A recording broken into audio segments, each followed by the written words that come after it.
Hello everybody, welcome back to my channel beginning years. बेटा मैं आपको इसमें कुछ चैप्टर्स हैं जो आपको 11th के आने ही आने चाहिए, क्योंकि वो आपका बेस है, आपका बायोलॉजी सब्जेक्ट है तो वो बेस है। और ये चैप्टर है आपके, पहला चैप्टर है आपका cell the unit of life, और सेकंड है आपका फिर बायोमोलिक्यूल, और देन है आपका cell cycle and cell division. तो ये अगर तीनों चैप्टर आप कर लेते हो, सही से अच्छे से तैयार कर लेते हो, तो आपको 12th में भी कोई दिक्कत नहीं होगी पढ़ने में 12th की बुक को, और आपको 11th की बुक को भी पढ़ने में कोई प्रॉब्लम नहीं होगी, क्योंकि ये बेस है आपके सब्जेक्ट का। ठीक है, तो सबसे पहले मैं आपको बताऊं कि biology is the study of living organism. आपको सभी को पता है कि स्टडी है बायोलॉजी लिविंग ऑर्गेनिजम्स की, ये याद रखना है आपको। Cell theory was emphasis and the unity underlining this diversity of forms the cellular organism the cellular organization of all life forms. तो आपको पता है सभी की जो लाइफ फॉर्म हुई है वो एक सेलुलर ऑर्गेनाइजेशन है। सबसे पहले एक सेल बना था, उसके बाद में फिर आपका क्या बना, सबसे पहले सेल आई, फिर आपका टिश्यू आया, फिर उसके बाद में आपका टिश्यू क्या आया, टिश्यू सिस्टम आया, फिर आपका ऑर्गन आया, देन आपका ऑर्गन सिस्टम आया। तो ये क्या है, आपका एक बेसिक स्ट्रक्चर है आपका सेल। तो हमें सेल के बारे में तो इन्फॉर्म होना चाहिए और पता होना चाहिए। ठीक है, फिर देखते हैं आगे। तो यहाँ पे कुछ साइंटिस्ट दे रखे हैं आपको, साइंटिस्ट के बारे में थोड़ा सा जान लें आप। तो ये कौन है हमारे GN रामचंद्रन। इन्होंने क्या किया था, an outstanding figure in the field of protein structure. इन्होंने एक प्रोटीन स्ट्रक्चर पे काम किया था। ठीक है, was the founder of the Madras school. ये मद्रास स्कूल के फाउंडर भी हैं, ये भी आपको याद रखना है। तो GN रामाचंद्रन आपके कौन हैं, जिन्होंने प्रोटीन स्ट्रक्चर की फील्ड में बहुत सारा काम किया था। ठीक है, फिर कन्फर्मेशनल एनालिसिस ऑफ बायोपॉलीमर्स, उन्होंने एक कन्फर्मेशनल एनालिसिस दिया बायोपॉलीमर्स के रूप में। His discovery of the triple helical structure, इन्होंने क्या दिया था अपनी डिस्कवरी में, इन्होंने ट्रिपल हेलिकल स्ट्रक्चर दिया था ऑफ कोलेजन। ठीक है, कोलेजन आपने पढ़ा होगा, कोलेजन के बारे में जानते भी होगे आप। जैसे आपकी जो स्किन है, हमारी स्किन है, मेल की स्किन है या फिर फीमेल की स्किन है, तो उसमें कोलेजन पावर अच्छी होनी चाहिए। कोलेजन से क्या होता है कि आपकी जो स्किन है वो एकदम ब्राइट रहती है, टाइट रहती है, झुर्रियाँ नहीं बनती हैं। तो कोलेजन अच्छी मात्रा में आपकी बॉडी में होना चाहिए। तो उन्होंने क्या डिस्कवर किया था, उन्होंने डिस्कवर किया था triple helical structure of collagen को। फिर इन नेचर इन 1954 में उन्होंने ये पब्लिश कर दिया था, डिस्कवर कर दिया था। And his analysis of the allowed confirmation of proteins through the use of Ramachandran plot rank among the most outstanding contribution in the structural biology। फिर तो ये आपका स्ट्रक्चरल बायोलॉजी में बहुत ही अच्छा एक आउटस्टैंडिंग कंट्रीब्यूशन था, किसका, डॉक्टर रामाचंद्रन का। ठीक है, तो ये चीज़ें आपको थोड़ी सी याद रखनी चाहिए इनके बारे में, क्योंकि आपको पता है कि कुछ भी पूछ सकता है वो। ठीक है, चलिए फिर अब हम देख ले रहे हैं कि हमारा चैप्टर क्या कह रहा है हमसे। तो फाइनली द चैप्टर इज़ 8 है आपका, और cell the unit of life इसका नाम है। तो सेल को हम यूनिट ऑफ लाइफ बोलते हैं, याद रखना है आपको। तो इस चैप्टर में हम क्या क्या पढ़ेंगे, what is a cell, cell theory, फिर उसके बाद में पढ़ेंगे हम an overview of cell, prokaryotic cell, eukaryotic cell, और व्हाट इज़ अ सेल। तो सबसे पहले हम जानेंगे सेल है क्या एक्चुअल में। ठीक है, तो देखिए, तो चलिए रीड करिए। व्हेन यू लुक अराउंड, अगर आप चारों तरफ देखते हो, you see both living and non living things. आप देखते हो कि लिविंग थिंग भी हैं और नॉन लिविंग भी थिंग हैं आपके चारों तरफ। जैसे आप अभी पढ़ रहे हो तो मोबाइल क्या है, एक नॉन लिविंग थिंग है। पेन है आपकी, वो भी एक नॉन लिविंग थिंग है। और बाकी आप खुद हो क्या हो, आप लिविंग थिंग हो, आप है ना, आप लिविंग थिंग हो, आपकी मम्मा लिविंग थिंग हैं, और आपके आसपास अगर इंसेक्ट वगैरह होंगे, छपकली वगैरह होगी आसपास, आप रूम में पढ़ रहे हो तो वो एक लिविंग थिंग है। ठीक है, तो आपके अराउंड नॉन लिविंग और लिविंग दोनों ही थिंग आपके पास में होती हैं। फिर you must have wondered and asked yourself. अब आपको वंडर होना चाहिए, मतलब आपको थोड़ा सा होना चाहिए, सोचना चाहिए कि what is it that makes organism living. अब आपको ये सोचना चाहिए कि इससे क्या चीज़ है जो एक ऑर्गेनिज्म को लिविंग बनाती है। हमें ये दिमाग में आना चाहिए पहला क्वेश्चन। ऑब्वियस सी बात है, बहुत ही कॉमन क्वेश्चन है और आना भी चाहिए कि ऐसी क्या चीज़ है जो एक इंसान को लिविंग बनाती है और एक कुर्सी को या एक चेयर को या एक फ़ोन को नॉन लिविंग बनाती है। ऑब्वियसली बात है, बहुत ही कॉमन क्वेश्चन है, ठीक है। और what is it that an inanimate thing does not have which a living thing has, ठीक है।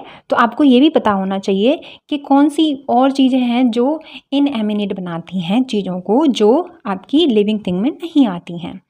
The answer to this is the presence of the basic unit of life. तो ये इसका आंसर क्या होगा, एनसीईआरटी ने आपका आंसर भी दे दिया है कि ये किसकी वजह से होता है, presence of a basic unit of life, the cell, in all living organisms. तो आपको पता है लिविंग ऑर्गेनिज्म वो होते हैं जिनके पास में सेल होता है, ठीक है, मानोगे, तभी वो एक लिविंग ऑर्गेनिज्म है। जैसे प्लांट हैं, प्लांट के बारे में आपने पढ़ा होगा, कुछ उनके पास में टिश्यूज़ होते हैं जिन्हें हम परमानेंट टिश्यू और मेरिस्टेमेटिक टिश्यू बोलते हैं। तो आपको पता है कि सेल से हमारा सीधा क्या बना है, टिश्यू बना है ना। तो जब सेल नहीं होगा तो टिश्यू कहाँ से बन जाएगा, और टिश्यू एक क्या है, एक प्रेजेंस है कि वो लिविंग ऑर्गेनिज्म है। टिश्यू क्या है, एक प्रेजेंस है, वो बता रहा है कि हम लिविंग ऑर्गेनिज्म की बात कर रहे हैं, जिसमें भी आपका टिश्यू होगा। और टिश्यू किससे आता है, सेल से आता है। तो उन्होंने बोल दिया कि the cell in all living organisms, ये बताता है कि हमारा जो ऑर्गेनिज्म है वो लिविंग है। आई समझ में, आई होप आप लोगों को आ गया होगा समझ में। नेक्स्ट लाइन्स देखते हैं। नेक्स्ट लाइन क्या कह रही हैं आपकी, कह रही हैं all organisms are composed of cells. सारे जितने भी जीव हैं वो एक जो सेल होती हैं उनसे कंपोज्ड होते हैं, मतलब कोशिकाओं से कंपोज्ड होते हैं। Some are composed of a single cell, कुछ ऐसे ऑर्गेनिज्म होते हैं जो सिंगल सेल से बने हुए होते हैं, एंड उनको हम क्या बोलते हैं, यूनिसेलुलर ऑर्गेनिज्म बोलते हैं, ठीक है। कुछ सेल ऐसे होते हैं जो सिंगल सेल से कंपोज होते हैं, जिनको हम यूनिसेलुलर ऑर्गेनिज्म बोलते हैं, वाइल अदर जो होते हैं लाइक अस, जैसे हम हैं, वो कंपोज होते हैं मैनी सेल से। तो मैनी सेल से मतलब multicellular organism, single cell से मतलब यूनिसेलुलर ऑर्गेनिज्म। यूनी का मतलब क्या होता है, जैसे आपने देखा होगा, आपने यूनिक पढ़ा होगा, एक यूनिक का मतलब कोई भी नहीं है आपके जैसा, है ना, आप सबसे यूनिक हो, आपके जैसा कोई है नहीं, बना ही नहीं है। तो यूनिक मतलब एक। तो इसलिए आपको याद रखना है, अगर सिंगल सेल होगा तो वो यूनिसेलुलर ऑर्गेनिज्म कहलाएगा, और अगर वो बहुत सारी सेल से मिलके बना होगा तो इसको हम मल्टी सेलुलर ऑर्गेनिज्म बोलते हैं। मल्टी का मतलब होता है बहुत सारी सेल, मैनी सेल्स, ओके। और सेलुलर का मतलब आपको पता चलेगा कि वो कई सारी सेल से मिलके बना हुआ होता है। तो हमारे शरीर में बहुत सारी टाइप की सेल्स होती हैं, आपको पता है, आपकी नर्व सेल्स हैं आपकी बॉडी में, आपके 4 टाइप की सेल्स होती हैं, एपिथेल सेल हो गया, स्क्वामस सेल हो गया, ये सारी क्या हैं, आपकी सेल्स ही तो हैं। तो आप कई टाइप की सेल से मिलके बने हुए हो, इसलिए हम लोगों को मल्टी सेलुलर ऑर्गेनिज्म बोलते हैं। और जो एक सेल से मिलके बना होता है उसको हम यूनिसेलुलर ऑर्गेनिज्म बोलते हैं। जैसे कि आपका पैरामीशियम हो गया, वो एक सेल से मिलके बना हुआ होता है, इसलिए उसको यूनिसेलुलर ऑर्गेनिज्म बोलते हैं। अमीबा हो गया, उसको भी हम यूनिसेलुलर ऑर्गेनिज्म बोलेंगे, ओके। अब फाइनली हम क्वेश्चन पे आते हैं कि व्हाट इज़ अ सेल, एक सेल होती क्या है, ठीक है। हम जानेंगे कि यूनिसेलुलर सेल कैसी होती है और आपकी मल्टी सेलुलर सेल कैसी होती है, ये सारी चीज़ें हम आज जानेंगे। तो what is a cell, question यहाँ पे अटका हुआ है कि सेल क्या है, ठीक है। अभी हम बात करते हैं, unicellular organism are capable of, जो यूनिसेलुलर ऑर्गेनिज्म होते हैं, मतलब जो सिंगल सेलुलर ऑर्गेनिज्म होते हैं, वो किसके लिए कैपेबल होते हैं, वो इंडिपेंडेंस एग्जिस्टेंस रख सकते हैं। याद रखना है आपको, ये चीज़ें आपसे पूछ सकते हैं एग्ज़ाम में। तो वो क्या शेयर कर सकते हैं, वो इंडिपेंडेंट एग्जिस्टेंस शेयर कर सकते हैं। एंड सेकंड क्या है, performing the essential function of life, और वो परफॉर्म कर सकते हैं इसेंशियल फंक्शंस ऑफ लाइफ को, क्योंकि वो सिंगल सेल से बने हुए हैं इसलिए, ठीक है। फिर anything less than a complete structure of a cell does not ensure independent living.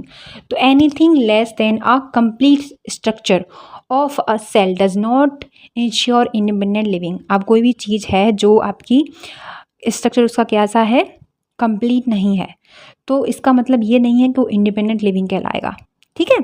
Hence cell is a fundamental structural and functional unit of all living organisms. तो याद रखना है आपको सेल की डेफिनेशन को, कि हमारी सेल क्या होती है, cell is a fundamental structure and functional unit of organisms. ये आपकी डेफिनेशन होगी सेल की। आपसे आपके टीचर पूछें कि सेल की डेफिनेशन क्या होती है, तो आप बताओगे cell is a fundamental structure and functional unit of a living organism. Okay, ठीक है।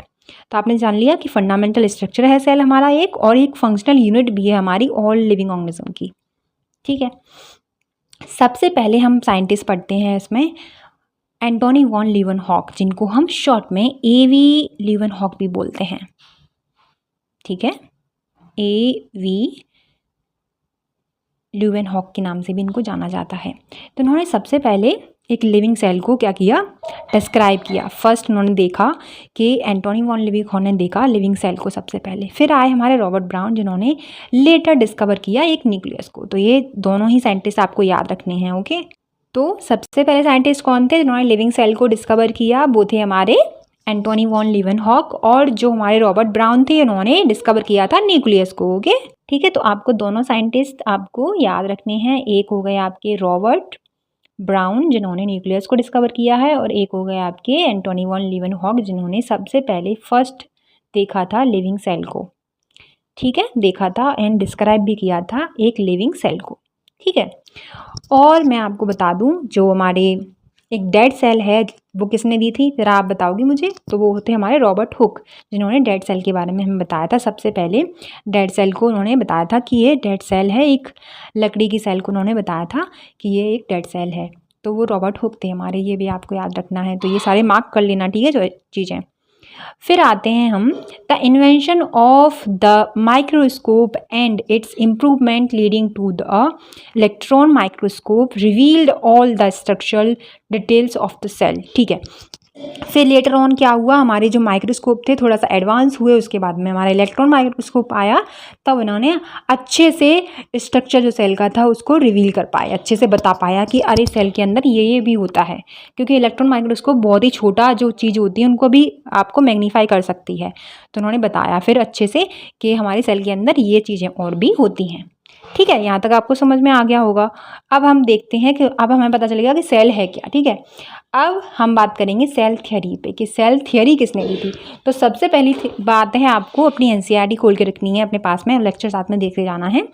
और सेल थ्योरी किसने दी थी, तो सबसे पहले याद रखना है सिरियन स्वान ने सेल थ्योरी दी थी। और आपको डेट भी याद रखनी है जो इनका सन था। तो 1838 में जो आपके स्वीडन थे उन्होंने जर्मन के बॉटनिस्ट थे, ये भी याद रखना है। कहाँ गए थे वो, जर्मन की बॉटनिस्ट थे। और याद करने का तरीका है स्वीडन है और वो जर्मन के बॉटनिस्ट हैं। मतलब जर्मन मतलब आप ऐसे याद कर लो यार कि जर्मन है तो आपका हो गया जूलॉजी, और बॉटनिस्ट साथ में रखना है जूलॉजी और बॉटनिस्ट को। और उल्टा जो स्वीडन स्वान है वो क्या है, वो क्या करेंगे, वो ब्रिटिश के हैं और उन्होंने जूलॉजी पे खोज की थी, ऐसे आपको याद करना है, वो जूलॉजिस्ट थे। तो उन्होंने क्या किया कि आपके याद रखना है आपको 1838 और 39 की बात है, तब साथ में ही चल रहा था इनका काम। क्या किया तो उन्होंने a large number of plants and observed that all plants are composed of different kind of cells। तो आपको पता है उन्होंने बताया ये कि जो लार्ज प्लांट होते हैं हमारे, लार्ज नंबर ऑफ प्लांट होते हैं, उन्होंने ऑब्जर्व किए और उन्होंने बताया कि ऑल प्लांट जो होते हैं हमारे वो कंपोज होते हैं of different kind of cell से, मतलब कई सारी सेल से मिलकर बने होते हैं। Which form the tissue of the plant, जो फॉर्म करते हैं टिश्यू को, प्लांट के टिश्यू को फॉर्म करते हैं। At about the same time, उसी समय पे एक दूसरे साइंटिस्ट थे जिनका नाम क्या था, स्वान जिनका नाम था। तो वो क्या थे, ब्रिटिश के जूलॉजिस्ट थे, याद रखना है। वैसे ही जर्मन के बॉटनिस्ट और ब्रिटिश के जूलॉजिस्ट। ठीक है, तो ये 1839 में कुछ काम कर रहे थे स्वान। उन्होंने बताया, उन्होंने अपनी स्टडीज़ के द्वारा बताया different type of animal cell के बारे में उन्होंने स्टडीज़ की। किसने, जो बॉटनिस्ट थे वो प्लांट का करेंगे ऑब्वियस सी बात है, और जो जूलॉजिस्ट हैं वो एनिमल सेल का करेंगे। ठीक है, तो स्वान हमारे कौन थे, जूलॉजिस्ट थे, तो ऑब्वियस सी बात है उनका काम है कि वो एनिमल सेल पे काम करेंगे, है ना। तो उन्होंने क्या किया, उन्होंने रिपोर्ट किया that cell had a thin outer layer, एक जो एनिमल सेल होती है उसके चारों तरफ एक थिन आउटर लेयर होती है, बाहरी लेयर। ठीक है, विच इज़ नॉन एज, उसको हम अभी इस दिन में, अभी मतलब प्रेजेंट में उसको हम प्लाज्मा मेम्ब्रेन बोलते हैं। तो आपको पता होगा कि हमारी जो प्लांट सेल होती है उसमें सेल वॉल होती है, उसके बाद में प्लाज्मा मेम्ब्रेन होती है। अपना जो एनिमल सेल होता है उसमें डायरेक्ट प्लाज्मा मेम्ब्रेन होती है। ठीक है, तो ये डिफरेंस है दोनों के बीच में, प्लांट सेल में और एनिमल सेल में, याद रखना आप। He was concluded based on his studies on a plant tissue, उन्होंने प्लांट टिश्यू पे भी थोड़ा बहुत काम किया था। उसके बाद में ये थ्योरी दी थी कि एनिमल सेल में प्लाज्मा मेम्ब्रेन होती है, सेल वॉल नहीं होती है। At the presence of cell wall, तो सेल वॉल की जगह पे जो प्लांट में सेल वॉल प्रेजेंट होती है तो उसकी जगह पे जो एनिमल सेल में प्लाज्मा मेम्ब्रेन प्रेजेंट होती है, ठीक है। In a unique character of a plant cell, तो सेल वॉल क्या थी, एक यूनिक कैरेक्टर था किसका, प्लांट सेल का। आपको पता है कि प्लांट सेल में जो प्लांट होता है उसमें सेल वॉल पाई जाती है, तो एक यूनिक कैरेक्टर है किसका, प्लांट का, ठीक है। तो सिर्फ और सिर्फ आपका डिफरेंस भी आपको याद रखना है कि एनिमल सेल में क्या पाया जाता है, प्लांट सेल में क्या नहीं पाया जाता है, क्या पाया जाता है। On the basis of this, जो स्वान थे proposed the hypothesis that the bodies of animals and plants are composed of cells, products of cells। तो उन्होंने बताया, स्वान ने प्रपोज किया हाइपोथेसिस को कि जो बॉडीज़ होती हैं एनिमल्स की और प्लांट्स की वो कंपोज होती हैं many of the cells, many type of cells से और प्रोडक्ट ऑफ सेल्स से, ठीक है। जो हमारे स्वीडन थे, Schleiden and Schwann together formulated the cell theory, तो इन दोनों ने मिलके साथ में एक सेल थियरी दी थी। याद रखना है आपको, सेल थियरी किसने दी थी, स्वीडन एंड स्वान ने। Together formulated the cell theory, ये भी आपको याद रखना है। This theory however did not explain as to how new cells were formed, तो जो थियरी थी बेटा वो ये नहीं बता पाई, ये लोग ये नहीं बता पाए कि जो हमारी नई सेल बन रही हैं वो किससे बन रही हैं, ठीक है, ये नहीं बता पाए वो। फिर हमारे आए रडोविर्शु, जो रडोविर्शु हैं वो भी काफ़ी इंपॉर्टेंट है, बहुत इंपॉर्टेंट है, तो आपको याद ही रखना है इनको, रडोविर्शु को, जिन्होंने 1855 में एक्सप्लेन किया था, फर्स्ट एक्सप्लेन किया था जो सेल्स डिवाइडेड होती हैं and new cells are formed from pre existing cells. तो हमारी जो सेल होती हैं वो क्या करती हैं, डिवाइड करती हैं, और न्यू सेल्स जो बनती हैं हमारी वो पुरानी सेल से मिलके ही बनती हैं। जैसे एक अच्छा एग्जांपल दे सकती हूँ जूलॉजी में मैं आपको, आप बने हो किससे, आप पुरानी एग्जिस्टिंग सेल से ही बने हो। आपके मम्मी पापा थे, उनका जो गैमीट था वो भी एक सेल ही तो है ना, तो गैमीट, उनका गैमीट आया, मम्मा का गैमीट आया, वो फ्यूज़ हुआ, उसके बाद में जायगोट बना, फिर आपका फॉर्मेशन हुआ। तो आप कहाँ से बने हो, आप प्री एग्जिस्टिंग सेल से ही बने हो, ऐसे आप आराम से समझ सकते हो, ठीक है। तो ओमनी सेलुलर ई सेलुलर भी इन्होंने बताया कि ओमनी सेलुलर ई सेलुलर का मतलब क्या था कि हमारी जो सेल बनती हैं new cells are formed from pre existing cells, नई सेल का बनना हमारी पुरानी सेल से ही बनना होता है। तो ओमनी सेलुलर ई सेलुलर ये भी आपको याद रखना है। He modified the hypothesis of Schleiden and Schwann, उन्होंने मॉडिफाइड भी किया था hypothesis of Schleiden and Schwann को to give the cell theory a final shape, और सेल थियरी को उन्होंने एक फाइनल शेप दिया। तो ऐसे भी ये क्वेश्चन पूछा जा सकता है कि वो कौन था जिसने मॉडिफाइड किया था सेल थियरी को, ठीक है, और फाइनल शेप दिया था सेल थियरी को, तो वो कौन था, वो थे आपके रडोविर्शु, ऐसे आपको याद रखना है, ठीक है। Cell theory as understood today is, तो इसलिए हम सेल थियरी को जानते हैं आज के दौर में ऐसे। 2 पॉइंट हैं इसमें, देखिए बोल रहे हैं ऑल जो लिविंग ऑर्गेनिजम्स हैं are compose of cells and products of cells, तो आपको याद रखना है सभी जो हमारे ऑर्गेनिजम्स हैं और ऑर्गेनिजम्स हैं, लिविंग ऑर्गेनिजम्स हैं, वो कंपोज ऑफ सेल्स या प्रोडक्ट ऑफ सेल्स से बनी हुए हैं। और ऑल सेल्स जो अराइज होती हैं वो किससे अराइज होती हैं, प्री एग्जिस्टिंग सेल्स से, मतलब पहले से प्रेजेंट सेल्स होती हैं उन्हीं से वो अराइज होती हैं, न्यू सेल्स, ठीक है, समझ गए होगे इतना। अब हम देखेंगे एन ओवरव्यू ऑफ सेल, तो आज के लिए मैं सिर्फ इतना ही पढ़ाऊंगी कि एन ओवरव्यू ऑफ सेल क्या होता है ये बताऊंगी, बाकी फिर हम कल पढ़ेंगे, ठीक है, नेक्स्ट लेक्चर में हम बात करेंगे। तो ओवरव्यू ऑफ सेल के बारे में हम जानेंगे। तो सबसे पहले आपको क्या करना है, आपको अगर एक्सपेरिमेंट करना है तो आप कर लेना, लेकिन आपके पास में माइक्रोस्कोप नहीं होगा। लैब हो स्कूल में तो आप लैब में जाके देख भी सकते हो, या फिर कोई पैथोलॉजी हो पास में तो वहाँ पर भी जाके आप देख सकते हो ये चीज़, ठीक है। सबसे पहले हम क्या करेंगे, हम 2 सेल लेंगे, एक लेंगे प्लांट सेल और दूसरी लेंगे ह्यूमन सेल, मतलब एनिमल सेल, ऑब्वियस बात है। तो देखिए, you have earlier observe cells in a onion peel, तो आपको एक क्या करना है, प्लांट सेल लेना है, अनियन क्या है, एक प्लांट ही तो है, तो प्लांट सेल लेना है, और एक आपको ह्यूमन चीक सेल लेना है, मतलब ह्यूमन का सेल लेना है। अब जैसे आप देखो, अपने आप को हर्ट मत करना, आप क्या करोगे, आप ना किसी की भी अगर आपको मिल जाए, होपफुली मिल जाए तो यार ले लेना, और नहीं है तो आप अनियन पील पे ही कर लेना, ठीक है। अनियन को आपको पील करना है, उसको रखना है माइक्रोस्कोप के नीचे और ऑब्जर्व करना है आपको अंडर द माइक्रोस्कोप, ठीक है। Let us recollect their structure, अब हम इसके स्ट्रक्चर को रिकलेक्ट करेंगे। The onion cell which is a typical plant cell, आपको पता है कि अनियन क्या एक प्लांट है, तो एक टिपिकल प्लांट सेल कहलाएगी अनियन सेल हमारी। Has a distinct cell wall, उसके पास में ऑब्वियसली बात है सेल वॉल होगा। इट्स आउटर बाउंड्री पे सेल वॉल प्रेजेंट होगा, and just within it इसके अंदर आपका क्या प्रेजेंट होगा, सेल मेम्ब्रेन प्रेजेंट होगा। तो आपको पता है एक प्लांट सेल होता है, सबसे पहले आप उसके अंदर क्या प्रेजेंट, उसके बाहर क्या प्रेजेंट होता है, सेल वॉल। इसको हम क्या पढ़ देते हैं, सेल वॉल, CW से लिख दे रही हूँ, और इसको हम सेल मेम्ब्रेन या फिर प्लाज्मा मेम्ब्रेन भी बोल सकते हैं, ठीक है, सेल मेम्ब्रेन बोलेंगे इसको। तो इसमें 2 सेल्स पाई जाती हैं आपकी प्लांट सेल में, ठीक है। The cells of human cheek, अब हम बात कर रहे हैं कि एनिमल सेल की। तो जब हम एनिमल सेल को देखेंगे तो हमको सीधे सीधे आउटर मेम्ब्रेन मिलेगी, जिसको हमने प्लाज्मा मेम्ब्रेन भी बोला था। The delimiting structure of the cell, inside each cell is a dense membrane bound structure मिलेगा आपको अंदर, डेंस मेम्ब्रेन बाउंड स्ट्रक्चर, और उसको हम क्या बोल देते हैं बेटा, न्यूक्लियस। तो आपका जो एनिमल सेल है उसमें आपको सबसे पहले प्लाज्मा मेम्ब्रेन मिलेगा, उसके बाद में अंदर झाँक के देखोगे आप तो डेंस मेम्ब्रेन बाउंड स्ट्रक्चर मिलेगा, जिसको हम क्या बोल देते हैं, न्यूक्लियस बोल देते हैं, ठीक है। This nucleus contains the chromosome, तो आपको पता है न्यूक्लियस के पास में क्रोमोसोम होता है, तभी वो न्यूक्लियस बनता है। Which in turn connect the genetic material, जो हमारे क्रोमोसोम है वो जेनेटिक मटेरियल कनेक्ट करते हैं। और इसी बात है, न्यूक्लियस है, न्यूक्लियस के अंदर क्रोमोसोम होते हैं, और क्रोमोसोम किसके बने हुए होते हैं, हमारे DNA का पार्ट होता है ये। तो जेनेटिक मटेरियल किसको बोलते हैं, DNA और RNA को। तो इसलिए ये आपका जेनेटिक मटेरियल हो जाएगा। DNA जो होता है हमारा, cells that have membrane bound nuclei, जिन सेल्स के पास में मेम्ब्रेन बाउंड न्यूक्लियाई होता है उनको हम यूकैरियोटिक सेल कहते हैं। तो आपको याद रखना है, जिन सेल के पास में मेम्ब्रेन बाउंड न्यूक्लियाई होता है उनको हम यूकैरियोटिक सेल कहते हैं। Whereas cells that lack membrane bound nuclei, जिनके पास में मेम्ब्रेन बाउंड न्यूक्लियस नहीं होता है उसको हम प्रोकैरियोटिक सेल बोलते हैं। तो आपको याद रहेगा इतना, वो सेल जिनके पास में मेम्ब्रेन बाउंड न्यूक्लियाई होता है उनको हम यूकैरियोटिक सेल बोलते हैं, और वो सेल जिनके पास में मेम्ब्रेन बाउंड न्यूक्लियस नहीं होता है उनको प्रोकैरियोटिक सेल बोलते हैं। ऑब्वियस सी बात है, ठीक है, इतना समझ में आया होगा आपको कि जिनके पास में मेम्ब्रेन बाउंड न्यूक्लियस नहीं होता वो प्रोकैरियोटिक सेल कहलाते हैं, जिनके पास में होता है वो यूकैरियोटिक सेल कहलाते हैं।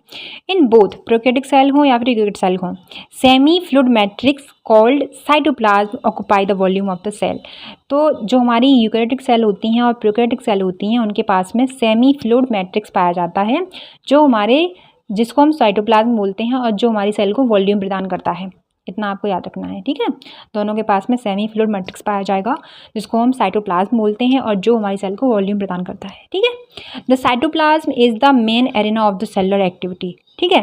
तो जो साइटोप्लाज्म होता है वो एक मेन एरिना है किसका, सेलुलर एक्टिविटीज़ का, बोथ प्लांट और एनिमल सेल, दोनों में ही आपके प्लांट और एनिमल सेल में साइटोप्लाज्म एक मेन एरिना है जो सेलुलर एक्टिविटीज़ को करते रहता है। वेरियस केमिकल रिएक्शंस भी होती हैं यहाँ पे, और keep the cell in the living state, और वो इसी का काम है कि वो लिविंग स्टेट में रहेगी सेल, ठीक है। वो केमिकल रिएक्शंस भी कराता है और वही डिसाइड करता है कि हमारी सेल क्या है, एक लिविंग स्टेट में है, ठीक है। याद रखना है, आप बहुत ईजी है, आप बिल्कुल ध्यान से पढ़ते जाओ, बहुत ईजी है। जैसे जैसे मैं समझाती जा रही हूँ वैसे वैसे आप समझते जाओ, बस। NCERT से बाहर हम जाएंगे नहीं, NCERT को ही हमें देखना है। नेक्स्ट देखिए पैरा, नेक्स्ट कह रहा है बिसाइड द न्यूक्लियस। अब न्यूक्लियस के अतिरिक्त, मतलब न्यूक्लियस के अलावा भी और भी चीज़ें होती हैं ना सेल में हमारे, ये तो नहीं कि न्यूक्लियस छोड़ दिया बस न्यूक्लियस हो गया बात खत्म हो गई सेल की, नहीं, सेल में और भी चीज़ें होती हैं। तो सेल में आपकी न्यूक्लियस के अलावा भी और भी चीज़ें होती हैं, जैसे मान के चलो कोई यूकैरियोटिक सेल है, have a other membrane bound distinct structure उसके पास में प्रेजेंट होते हैं, जिनको हम ऑर्गेनेलीज बोलते हैं। उनके पास में न्यूक्लियस के अलावा भी और भी मेम्ब्रेन बाउंड डिस्टिंक्ट स्ट्रक्चर होते हैं, जिनको हम ऑर्गेनेलीज बोलते हैं। जैसे आपके ऑर्गेनेलीज में कौन कौन आ जाता है, एंडोप्लाज्मिक रेटिकुलम जिसको हम ER भी बोलते हैं, गोल्जी कॉम्प्लेक्स आ जाता है, लाइसोसोम आ जाता है, माइटोकॉन्ड्रिया आ जाता है, माइक्रोबॉडीज आ जाती हैं, एंड वैक्यूल्स आ जाते हैं। तो ये क्या हैं, सारे आपके यूकैरियोटिक सेल की ऑर्गेनेलीज हैं। जैसे एंडोप्लाज्मिक रेटिकुलम हो गया पहला, दूसरा गोल्जी कॉम्प्लेक्स, तीसरा लाइसोसोम, और चौथा माइटोकॉन्ड्रिया, और पांचवा माइक्रोबॉडीज, एंड आपका छठवां हो जाएगा वैक्यूल्स। तो ये आपके यूकैरियोटिक सेल में प्रेजेंट होता है। The prokaryotic cell lack such membrane bound organelles. तो आपको याद रखना है, हमारे यूकैरियोटिक सेल में प्रेजेंट होते हैं ये सारी चीज़ें, लेकिन हमारी प्रोकैरियोटिक सेल में ये सारी चीज़ें नहीं होती हैं, बस इतना ऐसा याद रखना है आपको। फिर देखिए आगे, ribosomes are non membrane bound organelle. तो राइबोसोम भी आपके प्रेजेंट होते हैं यूकैरियोटिक सेल में, जो मेम्ब्रेन बाउंड ऑर्गेनेली नहीं होते हैं, जिनमें मेम्ब्रेन नहीं पाया जाता, ठीक है। जिनमें मेम्ब्रेन नहीं होता है तो वो मेम्ब्रेन लेस होते हैं। Found in all cells of both prokaryotic और यूकैरियोटिक। तो आपको याद रखना है राइबोसोम एक ऐसा ऑर्गेनेली है जो नॉन मेम्ब्रेन बाउंड होता है दोनों ही सेल्स में, चाहे वो प्रोकैरियोटिक सेल हो चाहे वो यूकैरियोटिक सेल हो। ठीक है, आपको याद रखना है ये। अब आगे देखिए, within the cell, cell के अंदर ribosomes are found not only in the cytoplasm. तो सेल के अंदर राइबोसोम सिर्फ और सिर्फ साइटोप्लाज्म में ही नहीं पाए जाते, also with in the two organelles, और 2 ऑर्गेनेलीज होती हैं उनके अंदर राइबोसोम आपके पाए जाते हैं। ठीक है, तो आपके राइबोसोम याद रखना है इतना कि सेल के अंदर ऑर्गेनिज्म जो आपके राइबोसोम हैं वो सिर्फ और सिर्फ साइटोप्लाज्म में ही नहीं पाए जाते, वो और भी 2 ऑर्गेनेली ऐसी हैं जिनमें वो पाए जाते हैं। जैसे आपका प्लांट सेल में होगा तो आपका क्लोरोप्लास्ट है, उसमें राइबोसोम पाया जाएगा, और जो हमारा माइटोकॉन्ड्रिया है and mitochondria and on rough endoplasmic reticulum, तो आपके प्लांट में क्लोरोप्लास्ट और माइटोकॉन्ड्रियम पाया जाएगा, और on the rough endoplasmic reticulum इनमें भी आपका राइबोसोम पाया जाता है। ठीक है, animal cell contain another non membrane bound organelle called centrosome. तो आपको याद रखना है कि ये एनिमल सेल का एक कैरेक्टर है कि हमारा सेंट्रोजोम जो होता है सिर्फ और सिर्फ किस में पाया जाएगा, एनिमल सेल में पाया जाएगा, जिसको हम नॉन मेम्ब्रेन बाउंड ऑर्गेनेली इसको भी बोलते हैं। तो आपको याद रखना है, एक हो गया राइबोसोम और एक हो गया सेंट्रोजोम, दोनों के सेम नाम लग रहे हैं, तो जोम आ रहा है, तो ये दोनों ही आपके जो सेल होते हैं वो हमारे नॉन मेम्ब्रेन बाउंड होते हैं। ठीक है, जिनको हम सेंट्रोजोम बोलते हैं, which help in cell division.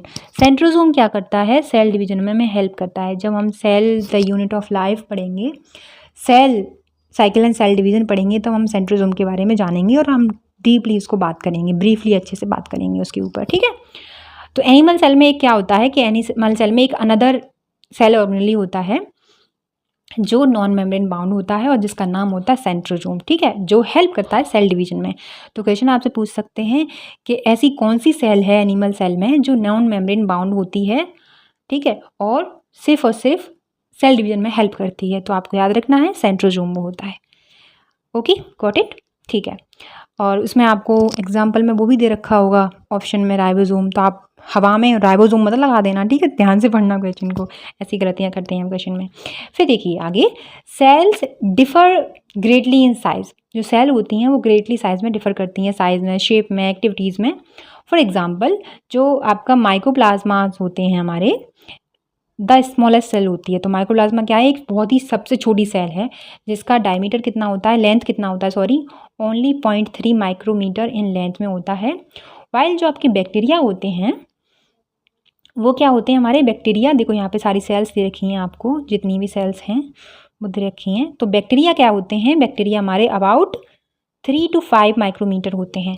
तो माइक्रोप्लाज्मा क्या हो गया हमारा, वो एक सबसे छोटी सेल हो गई। सबसे पहले ये चीज़ याद रखनी है आपको, जिसका डायमीटर, लेंथ होती है इसकी 0.3 माइक्रोमीटर, और जो बैक्टीरिया होता है उसकी लेंथ होती है 3 to 5 माइक्रोमीटर। तो 0.3 तो बहुत छोटा हो गया ना, तो इसलिए। ठीक है, the largest isolated single cell क्या होती है, वो होती है एग ऑफ एन ऑस्ट्रिच।